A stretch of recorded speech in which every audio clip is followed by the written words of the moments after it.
What does it mean for God's will to be done on earth as it is in heaven? These are the words of Jesus telling his disciples how to pray. But what does that look like for us today? What does it mean to translate that prayer into action and to be a faithful Christian in postmodern secular society? Hi, you're tuned into the Commonwealth Matters. I'm your host, Richard Nelson.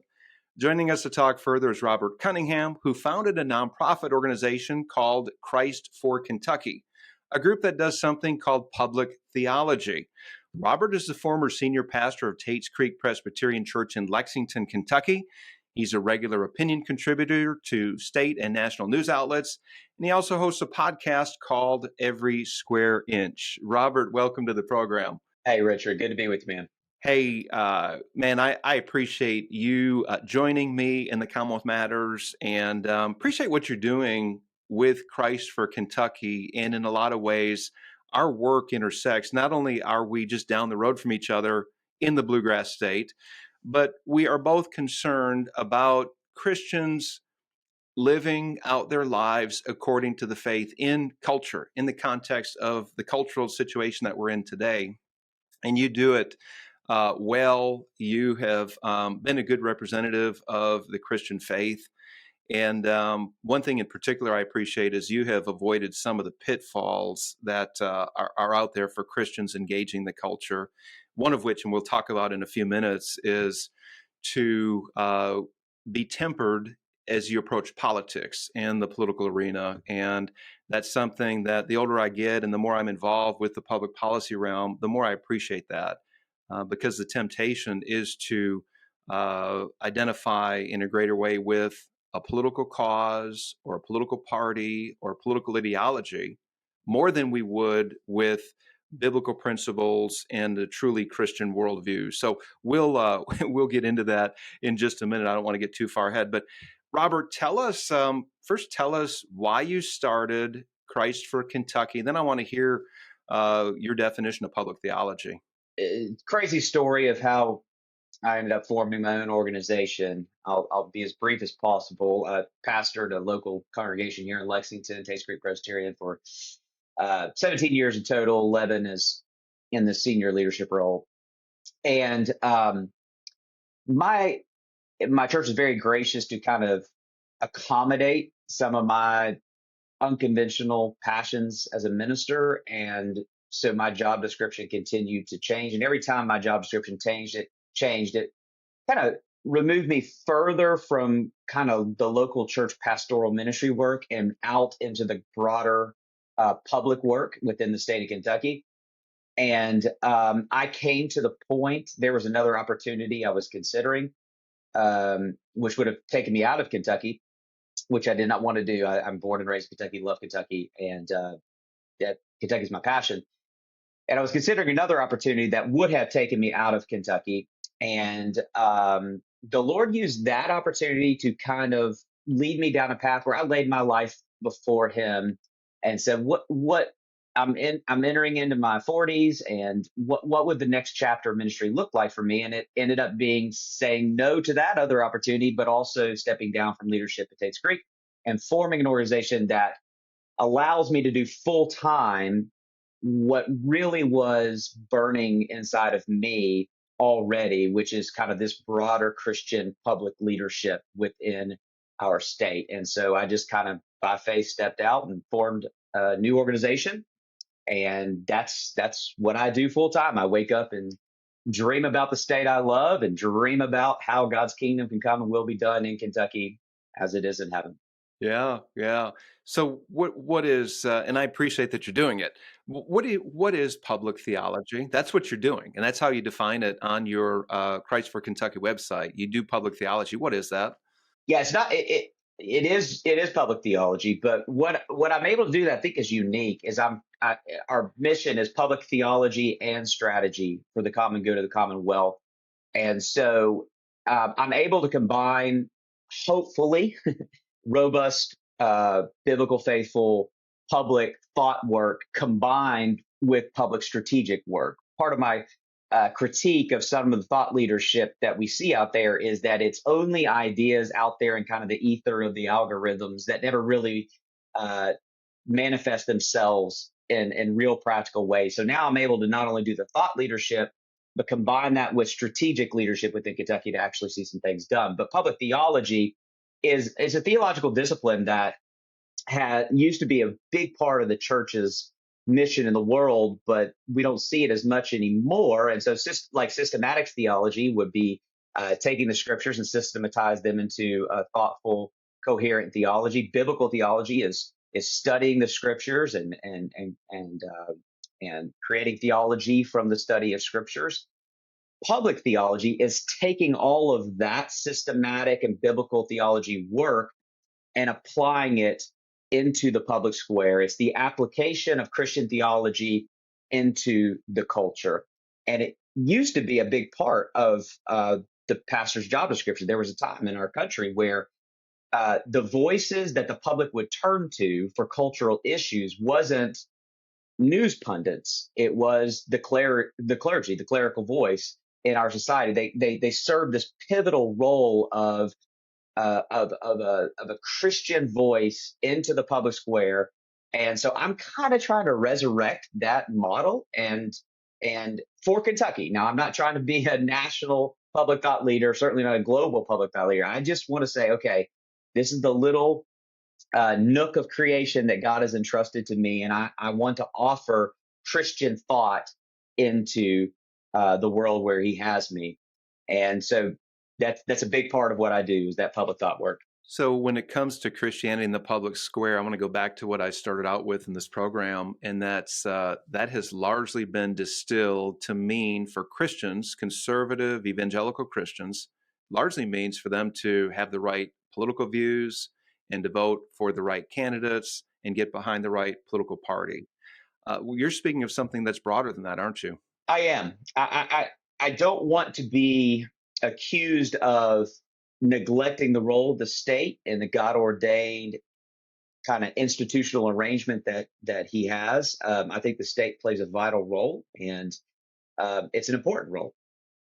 But that being said, one of my big critiques of the Christian cultural project now is that there's a disproportionate emphasis and reliance upon the coercive power of the state to essentially legislate the culture we long to see. I do think that there are times when there's an intersection in my work in Kentucky. There are much of what we are doing does not require Frankfurt's approval or help. We are just mobilizing Christians to get some stuff done. But there are some areas where I feel like, okay, this is an intersection where this is where I believe God has ordained the state to help. And so there is some areas where I'm in Frankfurt and meeting with legislators and advocating for policies that I think fit the common good of our state. But it's not exclusive to the state. It's James Hunter critiques this in his book to Change the World. It's the politicization of American Christianity, where our only visions of cultural change have been relegated to the coercive power of the state, and I just think that's a failed model. So it's a both and approach. Yes, there is legislative overlap, but by and large, I just think there's a lot that Christians can be doing uh, that that where we can be the change we long to see without kind of saying, through lobbying efforts or through electing the right politicians and getting the right votes or whatever, that is an exclusive methodology to what we're trying to accomplish is what I'm trying to avoid. You mentioned James Hunter in his book To Change the World. Great book, by the way. Strongly recommend it. It helps. I just finished reading it for the second time just recently. And one of the things that he advocates for is that Christians have something called faithful presence in institutions. He believes that cultural change will happen when Christians are faithfully executing their role in various institutions, whether it's in higher ed or in arts and entertainment or in the media realm, whatever it might be. He argues that Christians need to be faithfully present in those areas. And secondly, he argues that Christians need to be very, very careful in their approach. Robert, is it fair to say that Christians today are more known for their public engagement as being combative, maybe angry, um, engaging controversial things or engaging in a controversial way. Maybe I'll put it that way. Is that a fair statement that that's how Christians are seen in the public arena today? Yeah, yes and no. Um, to defend my Christian brothers and sisters who are trying to live faithful lives for Jesus, I do think what gets a lot of clicks and what gets a lot of attention would be those more combative Christians who are kind of taking this approach of retaliation against the culture versus a more redemptive approach to culture. I definitely think that we certainly are seeing a trend more toward that, viewing culture as an enemy to be defeated rather than a neighbor to love. I do see that, but I also wonder sometimes if I see that because that's what's getting highlighted and getting a lot of clicks and attention. Because in my normal life offline, I do find a lot of Christians, faithful Christians, with this ethos of love, wanting to see change, but not wanting to be antagonistic in their approach to that change. But my experience is they just don't know, they don't have tracks to run on to see that. So part of what we're trying to do is to provide strategy and tools to mobilize that approach that I think is present among a lot of Christians. I really appreciate your answer to that question or assessment, just because I've been involved with the public arena in Christian advocating for biblical principles and a Christian perspective on these issues for some 30 years. And maybe I shouldn't do a confession on a broadcast like this, but I'm going to make a confession that I get super frustrated when I see Christians engaging in the wrong way, hateful, angry, vindictive, and I'm super sensitive to that. But I think you make a fair point that I think I'm sensitive to that because when I see it, I have a visceral reaction. I'm like, man, that is not the way of Christ. This is not a good representation of Christianity. But I think that there are many, many more people, like you said, who are faithful believers, who are perhaps reluctant to say anything, or they're on the sidelines and they're just withholding saying much because they don't want to get caught in the fray. And there is a firestorm going out there in the public arena. There is a worldview differential, if you will, from the secular left and then the conservative Christianity. And quite frankly, most of us would rather avoid the crossfire and the name calling and the labeling. It's just ugly and it's emotionally taxing, and it's a place where most of us don't want to be. But this is something that Commonwealth Policy Center and myself, we have tried to engage the culture from the position of a friend to love instead of an enemy to simply defeat. And it doesn't mean that we don't hold biblical values. It doesn't mean that we don't hold a sanctity of life ethic or a sanctity of marriage ethic as God has ordained it. It just means that we approach it differently. It means that we approach it with this ethic of love. We approach it with this idea of persuasion. We need to do a better job persuading. Casting a vision of beauty, right? Let's cast a vision for what is beautiful and what is good and what is true. And I constantly challenge myself and check myself. Okay, Nelson, do you have the right attitude as you're engaging? Are you approaching the right way, right? And I think for each of us, we all should do that gut check, shouldn't we? It's not necessarily the principles and the convictions that's a crisis within conservative evangelicalism. I think maybe we have an ethos crisis. It's not necessarily what we say, but how we say it. It's not necessarily what we're doing, but how we go about what we're doing. That is the real issue here. And so, what I'm trying to do with Christ for Kentucky is resurrect a humble, uh, gentle, persuasive, beautiful. I love that you use the word beauty. Beautiful, compelling vision for the common good with a strength of conviction of we can do that.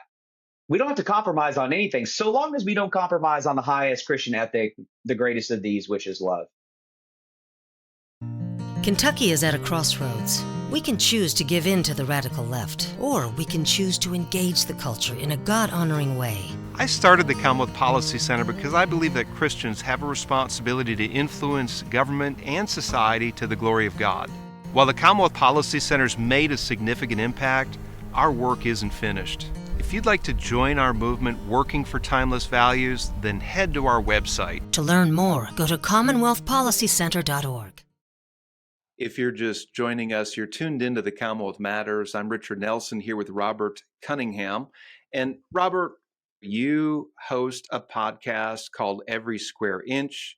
You cover a wide range of topics. You've done, I think, a 10-part series so far on technology and how we should think Christianly and biblically about it. Well done, by the way. I've listened to a couple of them.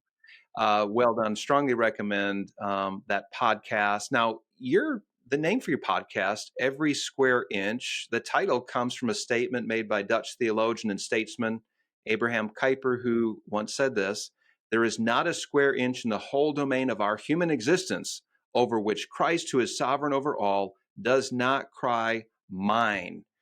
That couldn't agree more with that. However, when a statement like that is heard from secularists today, especially in our current political context, you know what comes to mind is Christian nationalism.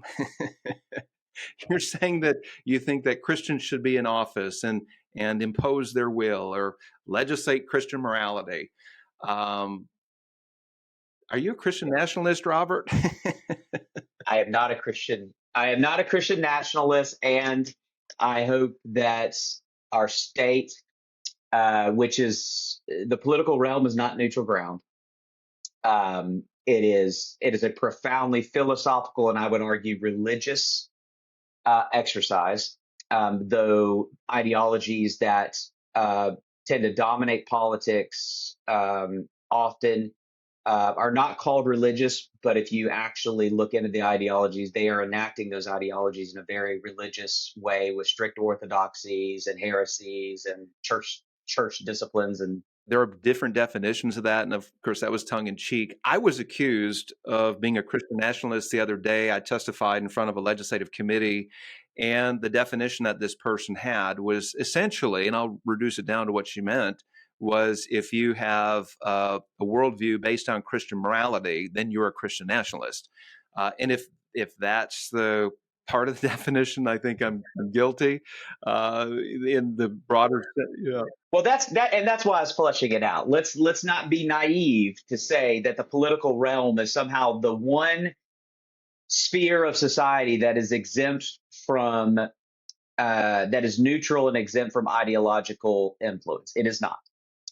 And so, if you define Christian nationalism as recognizing that all governments at the end of the day are not neutral, but they are legislating an ideological, I would argue, a religious vision of morality. That's what they're doing. Do I want the ideological religious ideas that are impacting legislative decisions to be Christian ideas? Of course, yeah. Everybody wants. I mean, what like gender and sexual ideology is obviously big in our culture right now. Do I think those more progressives who want to see gender and sexual ideology reflected in legislation, do I call them LGBTQ plus nationalists? No. But do I blame them for wanting to see their vision of what is good, true, and beautiful implemented in the state? Of course not. That's what everybody's doing. I just would like it to represent what I believe is true, beautiful, and good. I don't think that's Christian nationalism. If you're defining Christian nationalism in its classic sense of a legislative church state Christian imposed society, then no, I'm with the founders on this one. I think they were striking. You know this. My PhD is in that era of American history, and I think they were striking a beautiful balance, which is that the church and state are informal partners towards the singular telos of a flourishing common good society. And the state viewed themselves as our role is to protect public religion, to have the freedom to do its thing. And then public religion's role is to cultivate the society they long to see. And in that way, they kind of work together as informal partners. There's not a wall of separation, like Jefferson said, but I'm not asking those to come together like the resurgence of Christian nationalism is asking to do. I'm asking us to hold to that original vision, which is the state is there to protect the role of the church to do her thing, and the church is there to get to work in creating and cultivating the world we long to see. That's good. That's good. Robert, I'm going to share a statement here that I pulled off of your website, Christ for Kentucky. And this might sound radical to even believers out there, but this is what you say. Beneath the reign of King Jesus, Kentucky ought to be heaven on earth. Therefore, the Christian may claim Jesus is sovereign over every square inch of our commonwealth, but there is little evidence this is so. That seemingly irreconcilable dilemma is what the followers of King Jesus are expected to reconcile. Jesus owns all things, but because of the parasitic nature of the fall, it doesn't look like Jesus owns all things. What followers of Jesus are you going to do about it? So provocative statement. It's something we don't hear from our churches. Really, Robert, Kentucky is supposed to be heaven on earth? I mean, tell us more. Let's just focus on that. Really, you believe that? Kentucky ought to be heaven on earth. I don't just believe it ought to be heaven on earth. It will be heaven on earth when Jesus is done with earth. Tell us more. Tell it, because this is, look, and let me interject here. The Christianity that I grew up in was heaven is somewhere far away. I remember singing songs in Sunday school where heaven is in outer space, man. There was no talk of the new city coming down to earth. There was no talk of a new heavens and a new earth. It was somewhere out there. And I would submit to you that many of the listeners and viewers of this program still think, and I'm talking Christians, still think heaven is somewhere out there. The earth has nothing to do with it. So tell us more. Why do you believe this? So the fallacy we believe is that essentially here's the nature of Christian missiology, Christian mission while we're here. We essentially form these fortified Christian subcultures that, in a sense, are hiding from the dangers and evils of the world. And our only extent of cultural engagement is via evangelism, which I am a firm believer in evangelism. But essentially, it's this. We're going to leave the fortified subculture to evangelize, try to convert as many people as we can, and invite them to join us within the safe confines of the Christian subculture until we all get to escape this and go to heaven one day. And that's essentially the Great Commission according to evangelicalism over the past century, I would say. That's not how the Christians historically have viewed their mission and project on the earth. We pray thy kingdom come, thy will be done on earth as it is in heaven. And we mean that prayer. We pray it and we labor to be the answer to that prayer. So at the end, when this is all done, it's not we are going to escape earth to get to heaven. Heaven's going to come to earth and transform in the same way Jesus resurrected from the dead. The entire creation is going to go through a resurrection of sorts. And literally our final destiny is heaven on earth. That's the eschatological hope of this. In the meantime, in this period between the resurrection and ascension of Jesus and the return of Jesus, what are we to do?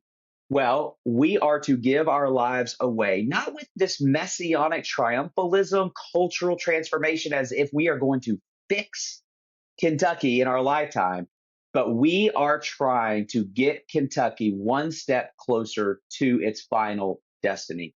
And so there is a lot of work to be done beyond evangelism, and even evangelism itself. It's a compelling vision, particularly again for our youth. I'm not just telling you, here's how you can escape earth and get to heaven one day.